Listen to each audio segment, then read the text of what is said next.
Welcome, and thank you for tuning in. You're listening to the Beyond 50 radio program. I'm Daniel Davis.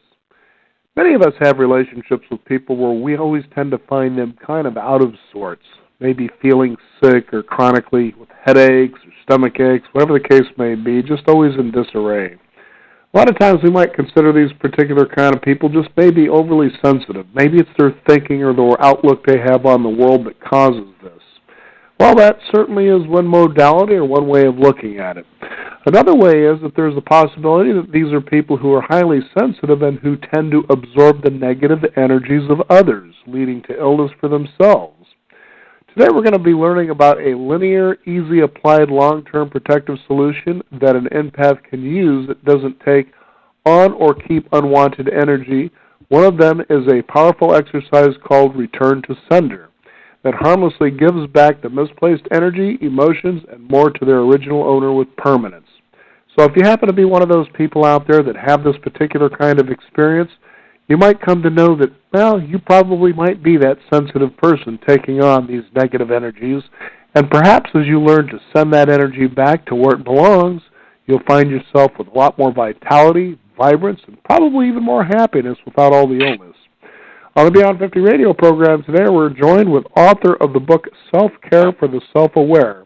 It's a guide for highly sensitive people, empaths, intuitives, and healers. And I'd like to welcome to the Beyond 50 radio program today our guest, Dave Markowitz. Dave, thank you for being on the program today. Thank you. My pleasure. Now, how did this particular path start for you? Well, I've been doing medical intuition and energy healing for a while, and I had an interesting experience where for a certain period of time, almost everyone would come up to me and say, hey, you know you're an empath, or you know you're highly sensitive, and I didn't even know what to make of that. So I just kind of let it go in one ear and out the other. And then I was invited to a friend of a friend's birthday party. And what I didn't know that it was one of those party bus tours. It was 7 bars in 7 hours. I hadn't drank since college, so this was pretty foreign. I was already in my late 40s. And at the end of the night, I noticed I was feeling a little different. And at some point, I realized, wow, this is what it felt like to be drunk. And I realized, I also thought I hadn't drank any alcohol the entire evening, even though I was there the whole time, but I was with a lot of people that were drinking. And all of a sudden, it all came together. Like, oh, that's what an empath is. An empath is someone who is so sensitive they can get drunk by hanging out with drunk people. Isn't that the truth? You've had this experience, apparently. I know it was interesting as I was reading your book, just a quick jump in here, as I was immediately remembering, especially when I hear the word empath, is the original Star Trek series. And there was an episode titled The Empath, and where the aliens were experimenting with this woman who was an empath from another planet. How much was she capable of absorbing? And then the question started beginning to the point, would she be willing to absorb enough of the pain and suffering that she would be willing to sacrifice herself? And that was really the experience. And I thought to myself, man, are there people out there that actually try to do this? Consciously? No. I remember that episode quite well, and I also had this feeling that wouldn't it be amazing to do that, to be able to have that ability to heal other people's pain, even if it meant I would take it. But in that episode, she only took it very briefly, and she was able to maybe transform it or release it somehow. Maybe with the Return to Sender, like you were talking about. Who knows? Maybe my entire book was channeled from a Star Trek episode. I didn't even know it. Okay. How about that? Nothing like Gene Roddenberry to be the influence in how our lives are guided. Now, I'm kind of curious are we inherently born with the possibility of being empathic, or is it just certain individuals? How does that actually work? I think we're all born highly sensitive. And like many conditions, we either increase or decrease with our conditioning, our environmental situation, our family situation. What we get praised for tends to become more something that we want to accentuate. Likewise, on the converse, something that we're put down for or made to feel shameful or guilty about, we tend to sort of stick under the rug a little bit. So I think we're all born with the ability I think every baby is sensitive. I think every baby is highly empathic, where they can really feel energies of other people in the room. And if you think about the visual acuity not being sharp for, I don't know the specific number, but I know it's not right away. I don't know if it's a few weeks, give or take.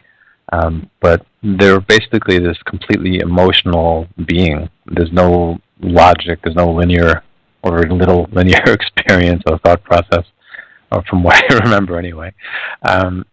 It's all emotional, and we can feel what's going on, and then we noticed early on too that our actions actually have an effect on other people. So if we're a baby and we giggle, we can feel the energy in the room typically lighten up. On the converse, if we get upset or angry, we also feel the worry and fear. People else get kind of worried, and what's wrong with the baby, and oh my God, he or she is crying, and we need to do something about it. And sometimes it's just crying out the grief from the separation from source energy, and sometimes, of course, it's hungry or need different type of attention. But it is really interesting how I was shown all these things in my meditations when this work first began to coalesce, about how much we learn, how we are responsible for other people's thoughts and feelings, and how that often continues on way into adulthood, and sometimes really manages or mismanages our entire lives based on these very acute situations as a baby. I'm reminded, too, of, just as you were saying that, Dave, of a friend of mine years ago who had gotten into a relationship, felt that he was deeply in love with this person. And then over time, and it was a very short period of time, actually, just a couple of months, I think, that it began to turn around, and he began questioning, especially to me, because I was a very good friend of his. And to me, I could actually see from the outside what was happening, but I just kind of kept quiet. I'm of the firm belief personally that if it's unsolicited advice, then it's not necessary or genuine. But if someone comes to you asking for it, that's a different story altogether. So I just kind of, you allow people to kind of go on their course, and you talk quite a bit about that people come in as soul with their own stuff, and it's not your responsibility to take that on. And why I'm talking about this particular story is that's exactly what was happening. Is this woman, you could kind of see, and I don't mean to sound harsh, but there was this big hole through her. And she was the victim in her entire life. Her dad, big girls don't cry, and it was just this whole list of things that he was talking about. And then all of a sudden he began questioning whether he was good, good enough. And this was a really great guy, too, and just liked by a lot of people. And they were real concerned. And finally one day he says, I'm at my wit's end. I don't know what to do anymore. And I said, well, what is it that you're doing? He says, well, I want to keep her in my life, but I just find myself miserable. And I said, well, do you want me to tell you the truth? He says, yes, that's why I'm talking to you. And I said, well, here's the deal. The deal is she has all this BS, this stuff, and she's turned around and she's placed it on you, and she's made you claim it and then own it as though it was yours. That's the problem. What you need to really sincerely think about doing is walking away, but before you do, put it back on her, because it wasn't there for you in the first place. Mm-hmm. And I think that you're trying to take that on in the hopes that love will somehow heal and you'll be able to blissfully waltz off to that castle in the sky like the fairy tales promise us. But that's not going to happen here, because that's her stuff to work out. And you talk about that in your book. Mm-hmm. Yeah, thanks for sharing that. I've noticed in some of my own relationships and many of the people that I work with, especially the highly sensitives, we care so much. And this isn't saying that other people don't care, but we care so much and we feel so deeply, and we want to help others so intensely that we can actually take on the energies, emotions, and thoughts of other people. And you're right, it's not our job. It seems very loving, and it might be in some way. We certainly agree that it's good intention. But if you think about it, it means now if I'm the person taking it on, if I'm the one taking it on, I have extra weight to carry, energetic, perhaps even physical as time goes on. And they also don't get to live their life the way their soul wants them to. In other words, they came in with something to learn, something to experience. And if I take it from them, even though good intentioned, I'm actually taking away their opportunity to do what they need to do while they're here. So it's kind of like the walk alongside somebody, or actually carrying them. If you're walking on the beach, you have the two sets of footprints, and if you carry them, now you have only one set of footprints, and they're much heavier, and you're not going to get anywhere very quickly. Not that we're in a rush, but it puts on tremendous unnecessary burden on us as a highly sensitive person, and actually takes away their opportunity. So what starts out we think is a win-win, even if it's unconscious, actually ends up being a lose-lose, where they don't get to experience what they're here for. And that was my personal aha moment in this work. When that came through me, I was pretty blown away.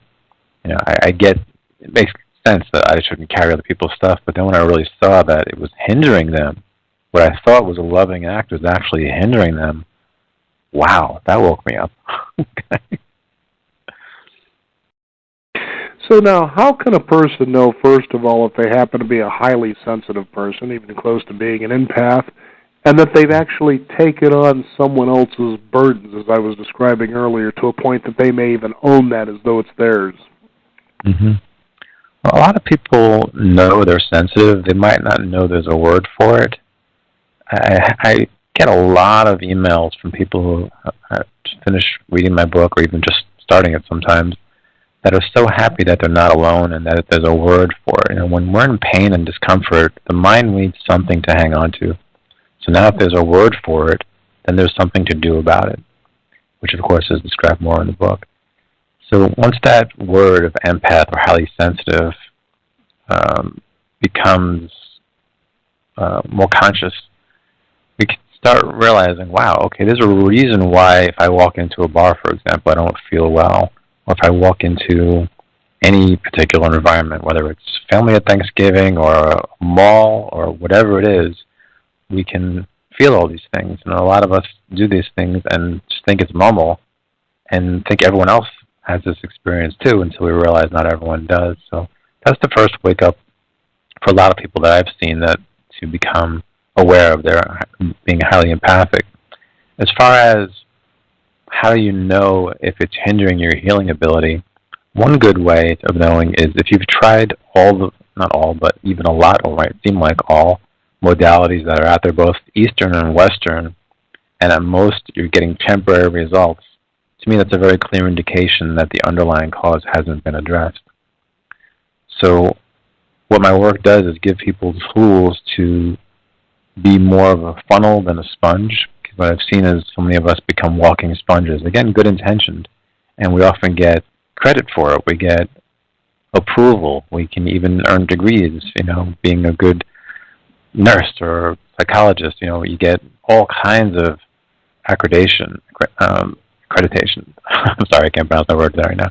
You get all kinds of positive feedback from it. So that's another way. Probably the most common way. Certainly the people that I see are the ones that have been frustrated. They're sort of on that hamster wheel of healing, or trying to heal like the dog chasing his tail. He just doesn't get it and eventually just lays down and gives up. Hopefully we don't give up. Hopefully we recognize, okay, if it's not just me, that means someone else has succeeded through this. Someone else has healed through these kind of things. And it's a matter of doing research and recognizing that what works for everyone else might not work for you. That might be another indication that you're highly sensitive. Another way of knowing, a lot of people are very sensitive, not just situations and relationships, but foods, medications. I'm not a doctor. I can't tell someone to or not to take medication, but what I've noticed when talking to people, even if something's over the counter, for example, an aspirin, if it says take 500 milligrams, you can take maybe 1/4 of that and still get the benefit from it with no side effect. So everything is accentuated for the highly sensitive person. I think most people who are that know that already, but don't know that there's a label for it or that there's help. I have a long answer, but you get the idea. Absolutely. I think it was really interesting, too, how you talk about how we get used to things. And I was immediately remembering the movie starring Patrick Swayze, Roadhouse. And he's talking to his buddy over the phone, and what he is, he's a bouncer for clubs. He's kind of the guy that cleans up and makes sure the places run smooth and people are enjoying themselves safely. And So his friends ask him, so how's it going out there? You running into any trouble? And he says, oh, nothing I ain't used to. But he says, but then it's pretty amazing what you can get used to. And you think about that, though, that in degrees, how we're out there in the world and in our relationships and in our work life and personal life and so forth, how often that we can tend to take it on little by little. It's usually very subtle, I would think, but certainly correct me if I'm kind of off cue here because you're the medical intuitive, but that when you start feeling those pains or illness, you've probably taken on more than you should have in a longer period of time than you needed to. Is that kind of a good way to look at it? Absolutely. The intake can be sudden, or your effect can be sudden or cumulative. But when it comes to actually getting pains and illness, typically those aren't sudden like in the Star Trek episode. They typically add up over long periods of time. Sometimes, a few months, but typically I work with people who have been carrying and absorbing energy from one or numerous persons for sometimes years or even decades. And they're usually not in very good shape when they come to me. They've been given all kinds of diagnoses like fibromyalgia, chronic fatigue, anxiety, irritable bowel syndrome, depression. And these things don't just show up overnight. These things typically take a long time to manifest. Right. Mm-hmm. That doesn't mean they have to take a long time to heal. Once you know what it is, you can actually work with it consciously. And anything you do consciously is likely going to have a much quicker effect than being done unconsciously, for better or for worse. I like that you brought up things like fibromyalgia and, for instance, irritable bowel syndrome, because I think most of us have had the experience of that gut feeling. For instance, you may be ready to go on stage to do a presentation. You feel butterflies. That's just natural, right? Yeah, that's a good thing. But then on the other hand, when all of a sudden you have that same gut feeling, it feels a little more intense and it stays there, but you just can't figure out what is this. For instance, going into work on a Monday morning and you have this feeling like somehow last week maybe you misstepped with the boss and there's just that eerie feeling coming on. That's a different thing altogether. Yeah, absolutely. Now, a lot of that can add up to something that might be diagnosed. Excuse me. But yeah, the initial gut feeling, before every presentation, I feel like I have to go to the restroom.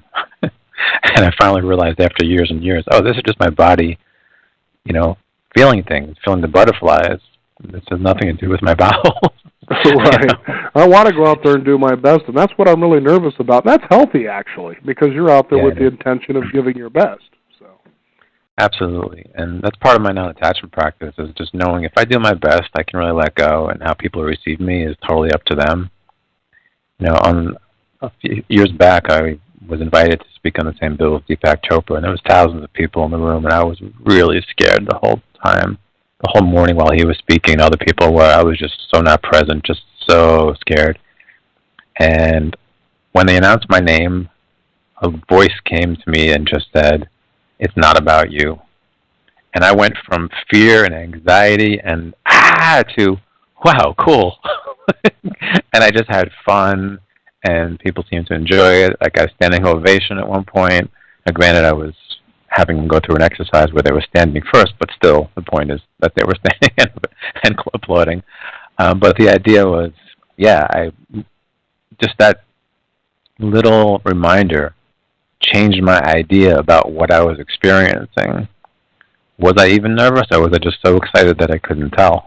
What was that gut feeling? But I was so in it that I couldn't really step back. And fortunately, I believe Source came in and reminded me what was true, that I can only be nervous if I'm worried about how I'm being perceived. Now, in your book, go ahead, I'm sorry. Oh, no, I was just going to add to that. If I'm talking about what I know and believe fully, then even those who disagree are not going to affect me. I'm happy to have a disagreement. I'm happy to have conscious debate.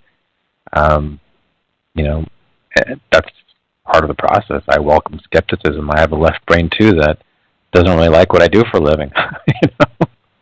But I have a right brain and a heart and a list of accomplishments and best-selling books and thousands of people that swear by this work that tell me there's something here. So I can appease the left brain every once in a while. There you go. I'm wondering, what is it like when people come and they work with you? Ideally, it's great. Sorry, I couldn't resist that one. Do you mean for myself or for them or both? Well, I think just in general, a person shows up, you're a medical intuitive, and I remember I had this experience some years ago where I went to, it was a body talk practitioner. Mm-hmm. And it was really interesting because she says, well, the feeling I'm getting here is that your body's having a problem with dairy, specifically milk. Now, what I found intriguing about that is, this is somebody you don't tell anything about yourself. You just kind of lay there and she waves her hands over your body. And at that time, what was happening is I had actually stopped drinking milk for quite a few years.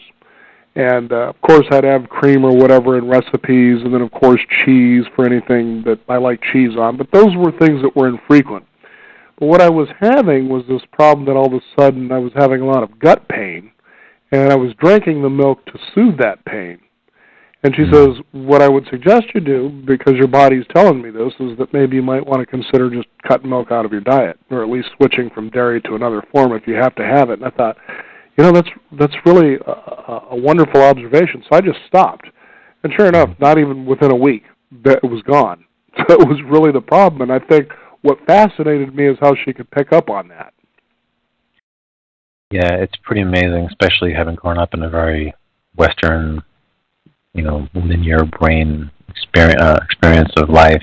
There's a whole different side, and I imagine many of your listeners are well aware of this already, the intuitive side. And as a medical intuitive, and now for almost 2 decades, I'm able to pick up on these things as well. And sometimes, the body's telling me, sometimes their spirit guide, sometimes source will tell me. I don't really care where it's coming from personally. I just know that if I can give someone a little bit of information that they couldn't get elsewhere, we're onto something. And especially, like you said, if you really take it on and say, oh, okay, I'm open to that possibility, let me try that. And then they have a big shift, sometimes in days or a week or whatever.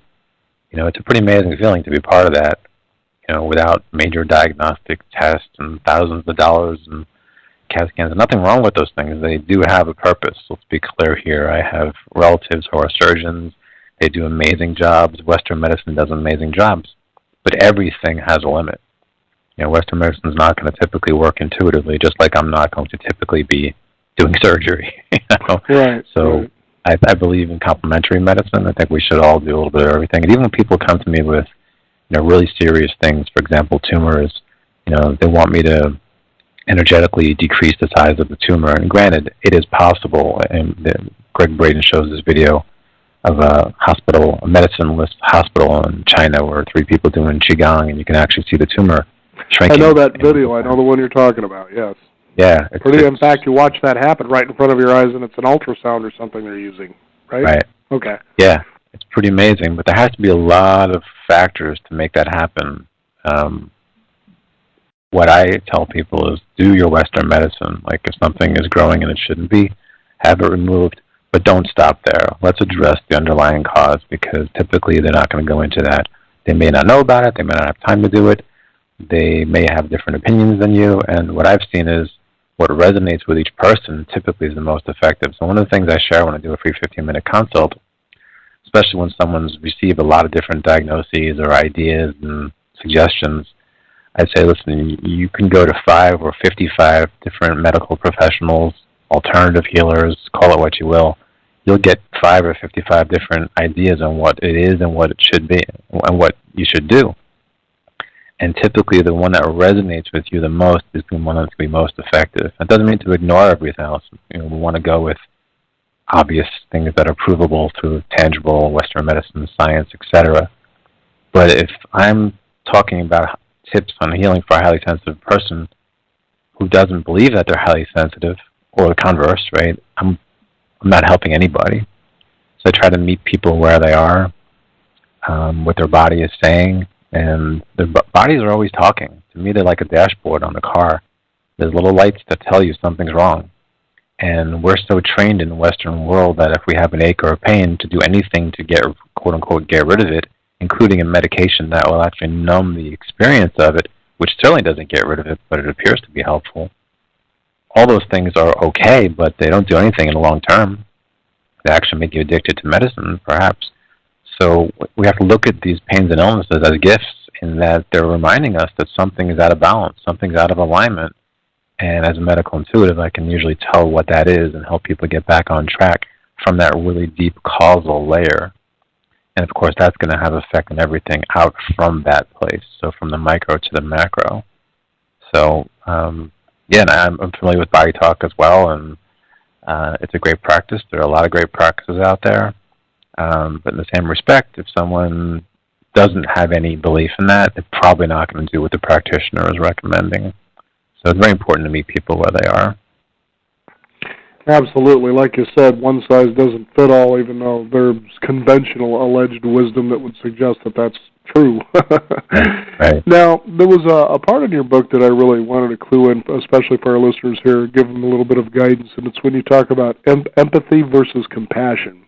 And, of course, you use the example of His Holiness the Dalai Lama. Let's talk about that a little bit. Mm-hmm. Okay. So when I had heard that Mother Teresa's memoirs painted her own life with a lot of unhappiness, doubting the existence of God, extreme responsibility, some things just started clicking. And so I meditated and I realized that responsibility for other people's thoughts, feelings, emotions, and experiences turns a sensitive person into basically a walking sponge. And like we were saying earlier, there's some, accolades received in that. Other people feel better, but if I, perhaps as a practitioner or even a good friend, partner, or whatever, I'm taking things from other people, that's because I feel responsible for them. So that detachment that we spoke about earlier is really important. Now, the Dalai Lama, to me, looks like the happiest guy in the world. He's 80, 81, maybe 82 right now. He looks pretty healthy. And so I really kind of meditated and said, what's the difference? And she was coming from responsibility or over-empathy. He was coming from compassion. And they're doing very similar things. He is. And so it's kind of amazing. You can do the same thing as someone else, but if your mindset is in a different place, you're going to have a very different experience. To make it more tangible, you can make a sandwich out of resentment. You can make it out of love. The sensitive among us are actually going to feel a difference. The sandwich might even taste differently. But even more importantly, if you're the one making the sandwich, you're making it with resentment, you're creating a lot of negative energy, and that's being stored and reproduced in your body as you're doing it. Whereas if you're able to open to a place of love and compassion and what maybe a higher sense of self and a higher awareness of the truth beyond the veil of what the mind likes to see and believe is the only thing to be true, we have a much more open experience.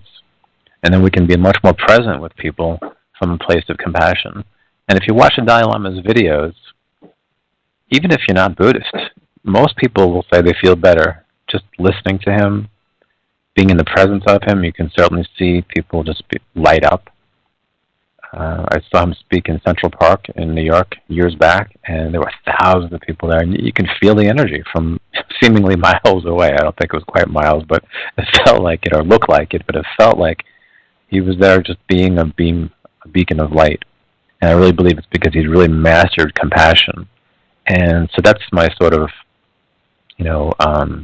ideal. If I could be more like him and less like her. Not that anything she did was bad or wrong, of course, but the vibration, the energy of the actions have major effects. They can either close down our energy field, which makes us more susceptible to pain and illness, certainly to absorbing other people's feelings and emotions, versus really being open where there's more of a chance where things can actually flow through you. So it's a big difference, even though the words seem to be very close to a lot of people. You remind me of a time I had a guest when I was with the public broadcasting station here in Portland, Oregon, and so I had a lot more people who were coming in studio, which I really enjoyed. And one of them was a man by the name of Sakyong Rinpoche Rinpoche, and he was the son of Trungpa Rinpoche. And they started setting up Buddhist centers, one being in Portland, another in Colorado, and the like. And so he came in, and I did an interview with him. And I think what was amazing is when I went out to the lobby to receive him, you could literally feel a sense of deep calm in the whole room. And this was a pretty big lobby.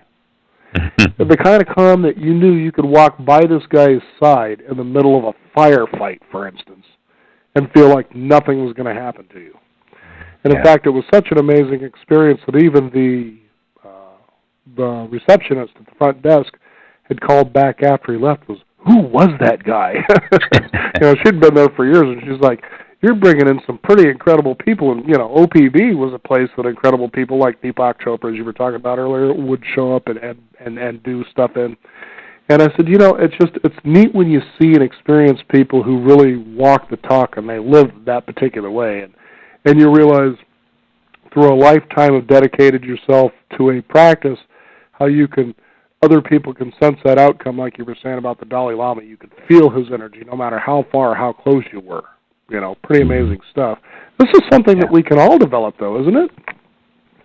Well, I like to believe so. They'll even be first to tell you that we can do it also. So why would I doubt that person, right? So even if I can't get to that level, I don't have these lofty goals and ambitions of being that level. I recognize I should really focus on the present, because I think having that kind of goal takes me out of the present, puts me in the future, and takes me out of really feeling what's true right now. So I try to be the best I can in each moment. When I remember to, I fall back because I'm human, and that's okay. And in fact, the Dalai Lama was actually asked if he ever got angry, and he just laughed. And he said, of course I get angry, I'm human, which is a really beautiful thing to hear, where he's just admitting his vulnerabilities or his reality, his realness and being in the human body. So I remember that clearly, and if I do have anger or upset, I be with it. I try to heal it from a holistic place, of course.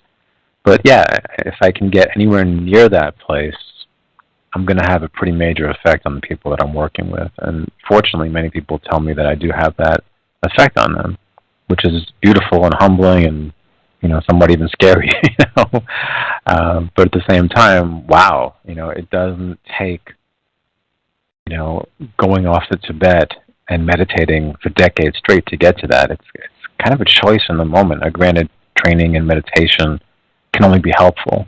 But even with that, if I don't choose conscious presence in the moment, people could feel that too, right? So there's a lot of talk about spiritual growth, thinking that you're going to get to a level and never fall back again, never get angry, never have aches and pains. And I think that's a disservice. I understand why that belief is out there, and because it's something everybody wants. So you want to sort of put that out there as a possibility. I don't strive for that. I tell my people not to strive for that. My clients, many of them have been striving for that, and it's driving them crazy. They're more and more frustrated. And I think it's because they're not really being present with what's true in the moment, looking forward to, the quote-unquote that day, that one day where everything will be great. Even when things are great, it doesn't mean there'll be no challenge. It just means that with your training and practice and healing work, you can be with those challenges in a much more empowering way. Similar to how Dalai Lama said, alluded to how he deals with anger. He's present with it. He doesn't beat himself up. He kind of laughs at it, which I think is pretty amazing. Right? Mm-hmm. So the idea, too, is that as the feeling comes, you welcome it. And then when you're done experiencing it, if you will, then you just release it. Yeah. Mm-hmm. And there's a lot of talk about just let it go. I find it personally very disempowering without the other part that you mentioned at the beginning of this sentence, was when you actually be with and accept and actually embrace and welcome whatever's there. It makes us human. And I haven't met a person who has really healed anything without owning that they can be anywhere on that emotional scale. I use a visual. I use a 0 to 100 scale, where 0 is complete anger, your Pol Pot kind of people, your Hitler kind of people who just, no compassion capability whatsoever, or at least not presenting any. And 100, being, maybe the Dalai Lama, or insert your favorite deity, or God, Jesus, whatever it is for you. Most of us live in that 40 to 60 range. We learn really early on that it's not safe to express too much joy. And we learn early, and then it's also reinforced later on, we can't express too much anger or sadness. So it creates all this pressure to be a certain way. And I invite people to really embrace whatever is happening for them. It actually helps you get through whatever's happening much quicker, much more safely, I think, than trying to bury it or mentalize it or spiritualize it or bypass it, which basically is a form of denial and basically starts eating away at your insides. So, I'm really big on this. It's part of the preventative practice. You can't just, you can, but it doesn't really serve me, certainly I'll speak for myself, it doesn't serve me as a quote-unquote healer to just do healing work. It's much more important, I think, to give people tools that they can use at any time to help them be in a more empowered place than a disempowered place, no matter what arises. To me, that's your real spiritual growth, is being in the fire, being capable of being in the fire and not getting burned. Or like you said about that Rinpoche, where his compassion could fill an entire room. That's a powerful place to be. And I think more of us do more work to get to that place and consistently choose that place, do our work to get all the gunk, if you will, out of the way to access it easier and easier and easier. Now we're, a beacon of light for others, which I have seen is really powerful, not just for the others, but for the self. And it seems to be a very common goal of a lot of people in this sort of alternative thinking movement to really be there for others. And if you don't do your work and don't have this clarity that we're speaking of, you'll be there for them all right, but you're going to get burnt out really fast. So just for example, I did a lecture at a Columbia hospital a few years back, and someone told me, it's a room full of nurses, someone told me that the average amount of time that a nurse can be in her profession, his or her profession, is about 8 to 10 years before they get burnout. Right. Which is amazing, right? It's a beautiful profession. It's there for, you're caring and it's nurturing and it uses all these beautiful things, and including technology as needed. Well, they're heroes, literally. I mean, I have first-hand experience with nurses, and It's just amazing what these people are willing to do. They've chose to do this. Right. And, they certainly, and you can feel this from the really good ones. I'm not saying there could be bad nurses like there could be anybody in any profession, but that you see the genuine ones because the energy comes off them that they love what they do. They love serving people. It's what they knew they were meant to do. Versus, geez, all of a sudden I got this bug because I seen this movie one time and I thought I want to be a nurse and I want to go out and change the world. There's a big difference between those two thought patterns. Absolutely. And for those that do a little external of the traditional training and realize the things we're talking about, they don't have to be a sponge for everyone. They can last theoretically indefinitely, or as long as they want to, as opposed to being forced out due to, perhaps even chronic conditions that creep up over time of being in these very intense environments. They really have to learn how to protect themselves.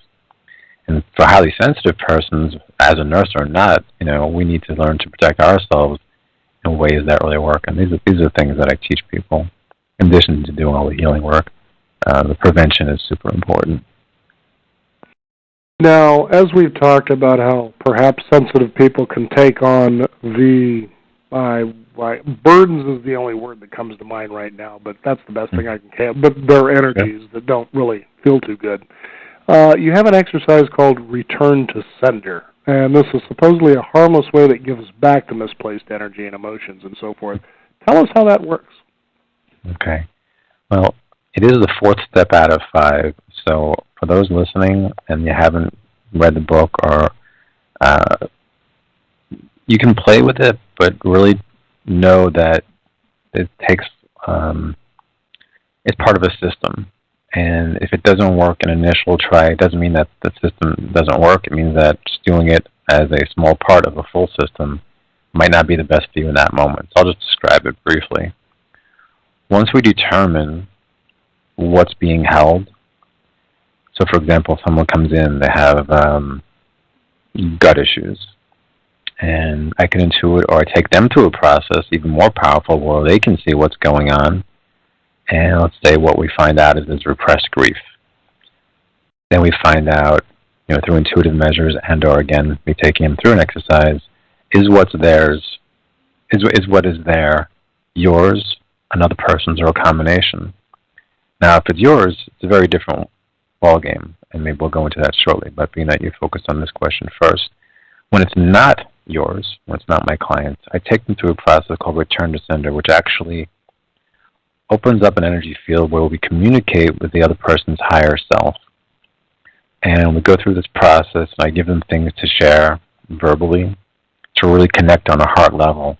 And at some point, we can actually connect to a point where we can ask them a question, and they'll respond in a number of ways. That eventual question is, can I give this back to you?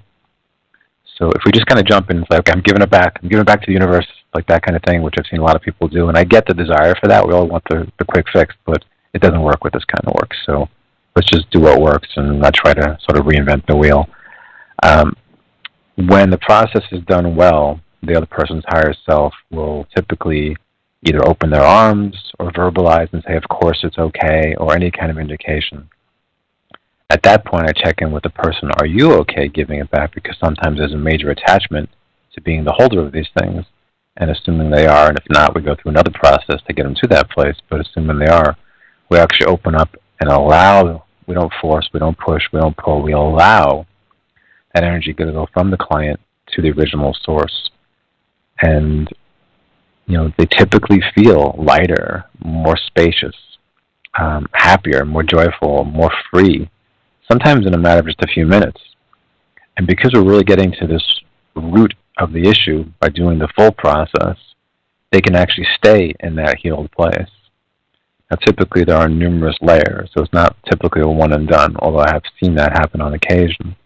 So then we address each layer in a similar way. Is this yours? Is it someone else's? Is it a combination? Let's give it back to who it belongs to. And sometimes, it can be a few, sometimes it could be many, and everyone's different. There's no one size fits all. I think that is an invitation to frustration. No one can predict the future, even when a doctor says you have 6 months to live. Well, that could mean 6 weeks or 6 years, depending on a number of factors. Now, granted, they're saying it with good intention and not here to disrespect medical profession at all, but to recognize no one can predict the future, right? So sometimes the doctor says that, and like the word is gospel, but someone who might claim to be intuitive or even psychic says it, and they're the nuts, right? So it's just like, where's the line? So when this process is done well, people generally heal things on a very deep level. And that's what it's all about to me. That's the beauty of this work. And all of these things just came to me right after that initial experience we spoke about initially in this call, where I became aware that I was highly empathic. I then started channeling and hearing all kinds of processes to do for highly sensitive and empathic persons. From that moment on, I kid you not, I would say 99 out of 100 persons that come to me are highly sensitive or empathic. It's like they just know where to go. Some people just see my book and they just, okay, got to work with this guy. They hear my name and oh my God, or the book falls off the shelf. There's all these different ways, amazing ways that I've seen and heard about that people find the work. So the highly sensitives typically have an idea of what they need. As soon as they see it or feel it, it's like, okay, I got to go there. So I've been attracting nothing but HSPs since that time and taking them through this process, in addition to other ones that are obviously, some just come to me in the moment. Like when I lead groups, there's no format. I'm in the middle of several groups right now, and it's so amazing just to show up and be completely open and present and see what's needed in that moment. Sometimes I take them through the process that we just described. Other times I take them through something else which just comes to me in the moment, whether it's acting something out or feeling something or reprocessing of an idea or whatever it might be.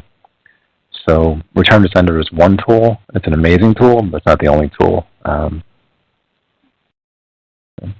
That's kind of what it is. Yeah, and I think what's duly should be noted here for the listeners out there in your book, Self-Care for the Self-Aware, is it's a very short, simple book to read. Mm-hmm. And that's one thing I want to applaud you on, because you find a lot of books out there that have a lot of promises about what they'll be able to do for you in their 200, 300, 400 pages, and you realize they're just recycling the same information, and you just kind of go straight forward through it.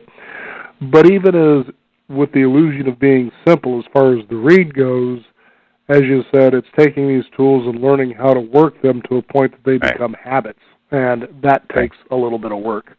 And in this day and age, we're promised, quick and easy. Well, if you want quick and easy, you'll find yourself back where you started pretty consistently. That's so true.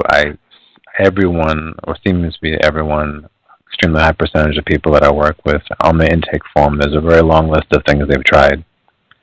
And that same kind of goal, I want relief. And I respect that. I understand that. I want relief too when I'm in discomfort. We just go about it in very different ways now. So, yeah, you can't do the shortcut. I mean, you can, theoretically, you can do a shortcut. You can do anything you want. But without really applying what's there, I think my favorite analogy is you can't really learn to ride a bicycle by reading about how to ride a bicycle. You got to get on, even if it means you fall a couple of times. The more you do it, the more muscle memory kicks in, the more your neurons wire to do certain things in certain ways, and at some point, you ride and you don't even think about it. You're just enjoying the scenery, looking out for drivers, whatever it is you're doing. You don't think about how to ride, right? So this is a very similar thing. And if people want quick results, I typically tell them exactly what you just said. It's we can try, but it's just not going to work. And I think most people get that now. Most have been frustrated enough to realize the quick fixes don't work. And they're sexy. They sell books and workshops. They sell pills. These unrealistic expectations, but they typically leave people. I call it going from the Monday morning highs to the Friday night blues. Sometimes in just a week, you're right back where you were after that powerful workshop week in the weekend, if you don't use the tools. And I personally, and many people would concur, I'd rather have tools I can use at any time, even if it means every day if I have to, that I know are going to work, than to just think that, I'll just do X, Y, or Z and never have to deal with it again.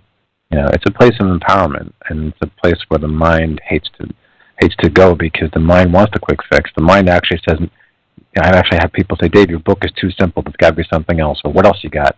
It's like, well, until you get really good at what's there, asking me what else I have is not going to serve you.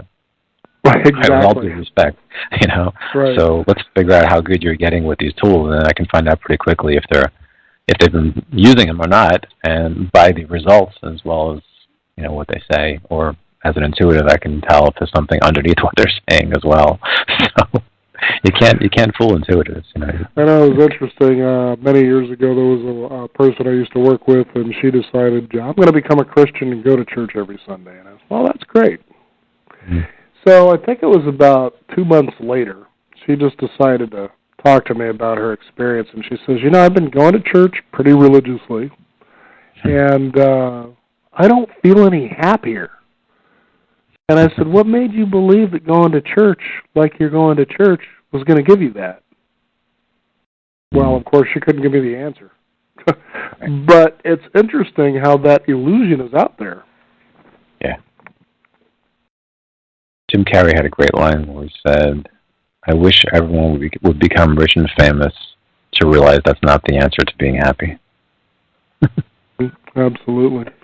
Dave, first of all, it's been a pleasure to have you here on the program, and I'm wondering, is there a website people can find out more about your work? There is. It's my name, DaveMarkowitz.com, DaveMarkowitz.com. And you can find out everything there. Groups I'm working with, private sessions, books, workshops, events, lectures. It's all there. All right. Self-care for the self-aware. Our guest today, Dave Markowitz. Thank you so much for joining us here on the program today, Dave. Thank you. Greatly appreciate your time. You bet. We want to thank you, the listeners out there, for joining us. You can also discover more by visiting us at Beyond50Radio.com. That is the number 50. We encourage you to sign up for our weekly e-newsletter and keep up to date with what's going on in the world of Beyond 50, as well as upcoming programs. I'm Daniel Davis. Thank you for joining us. This is the Beyond 50 Radio program, and remember, live your day past halfway.